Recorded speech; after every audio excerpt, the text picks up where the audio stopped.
एक जोड़ा सोने ही वाला था जब कुछ अजीब हुआ। अचानक बाहर दरवाजे पर जोर से नॉक हुई। उन्हें अपनी अंतरंगता के दुर्लभ क्षण को रोकना पड़ा और दरवाजा चेक करने के लिए उठना पड़ा।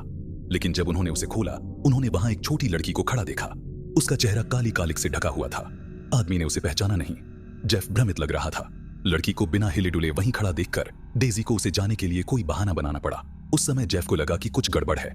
इससे पहले कि वह समझ पाता कि क्या हो रहा है, उन्होंने पीछे मुड़कर देखा और देखा कि लड़की अभी भी दूर से उसे घूर रही है। उसने जल्दी से पोर्च की लाइट जला दी, लेकिन जब उसने दोबारा देखा, लड़की पहले ही गायब हो चुकी थी। उन्हें लगा कि लड़की चली गई है, इसलिए वे टीवी देखने के लिए सोफे पर बैठ गए। लेकिन अचानक जेफ को एस्मा का दौरा पड़ा। जब वह अपनी दवा लेने गया तो उसे एहसास हुआ कि वह कार में रह गई थी, इसलिए उसके पास इसे पाने के लिए अकेले बाहर जाने के अलावा कोई विकल्प नहीं था। लेकिन उसे यह नहीं पता था कि यह यात्रा डेजी को किसी भयानक चीज का सामना करने के लिए अकेला छोड़ देगी।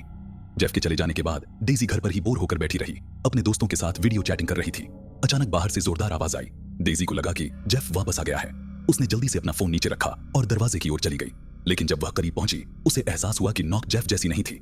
उसने तुरंत पूछा कि बाहर कौन है, लेकिन कोई रिस्पॉन्स नहीं हुआ। डेजी ने जल्दी से झांक कर देखा। अप्रत्याशित रूप से लड़की ने अचानक हाथ आगे बढ़ाया।